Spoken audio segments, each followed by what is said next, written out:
नमस्कार मंडळी, संगीताज रेसिपीमध्ये आपलं सगळ्यांचं खूप स्वागत आहे। आज मी बनवणार आहे पहा मस्त एकदम खुसखुशीत आतून आणि मस्त वरून कुरकुरीत असे कांद्याच्या पातीची भजी आहे। हे जी हिरवी पात असते भाजीची ती, तर कांद्याची पात मस्त आपण चिरून त्याची भजी बनवू शकतो।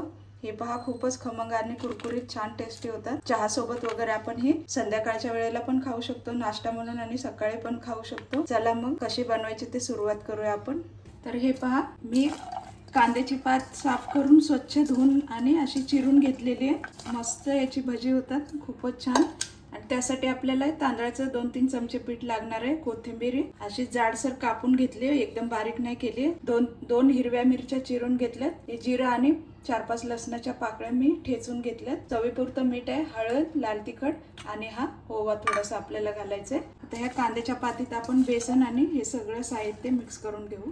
हे पहा, मी 3 कप बेसन घेतले। तर त्याच्यात आपण हे 2 चमचे तांदळाचं पीठ घातले, लसूण, जिरा आणि मिरची टाकूया, हळद टाकूया 1 चमचा आणि छोटा 1 चमचा लाल तिखट आणि ओवा आपल्याला हे पहा असा चोळून घ्यायचा हातावर, म्हणजे ह्याचा टेस्ट खूप छान येतो। कोथिंबीर घालूया, व्यवस्थित मिक्स करून घेऊ। थोडंसं पाणी घालते। तांदळाच्या पिठाने भजी एकदम कुरकुरीत होतात।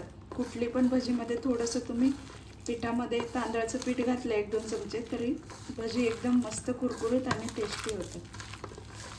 पहा, असं व्यवस्थित आपल्याला हे मिक्स करून घ्यायचं। खाण्याचा सोडा मी अजिबात टाकत नाही याच्यामध्ये।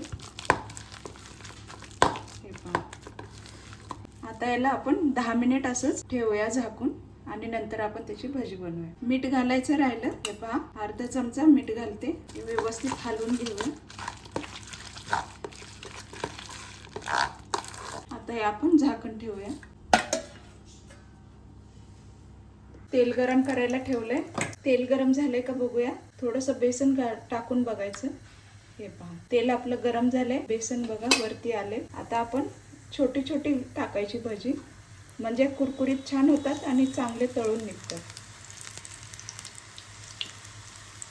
हे पहा, अशी छोटी छोटी टाकायची, जेवढे तेलात बसतील तेवढे टाकायचे। आणि आता पावसाचे दिवस आहेत, तर असे वेगवेगळी भजी तुम्ही बनवून खाऊ शकतात। आणि हे पीठ जरा कडक होईपर्यंत ह्याला झारा लावायचा नाही। आता मस्त जमले। आता थोडंसं ह्याला आपण हलक्या हाताने ह्याला थोडंसं हलवायचं। थोडंसं गॅस आता मी मीडियम ठेवलाय। आता याला आपण थोडं पलटी करूया।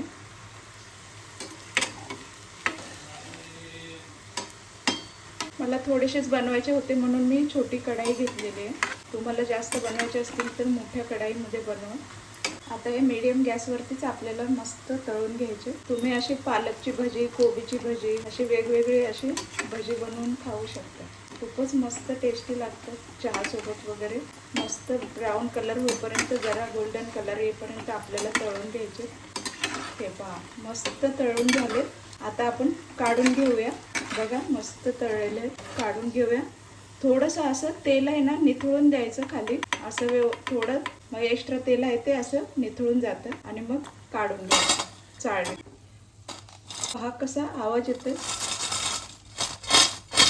एकदम कुरकुरीत आणि कडक होतात मस्त। तर फायनली भजी बनवलेली आहेत, बघा किती मस्त कडक झाले, खूपच छान। आणि तुम्हाला रेसिपी आवडली असेल कांद्याच्या पातीची भजी, तर लाईक करा, कमेंट करा, शेअर करा आणि सबस्क्राईब करायला विसरू नका। अशाच छान छान रेसिपीज बनवा आणि पावसामध्ये खूप त्याचा आनंद घ्या। हेल्दी राहा, हेल्दी खा, बाहेरचं खाणं टाळा। चला तर मग भेटूया पुढील रेसिपीमध्ये। थँक्यू।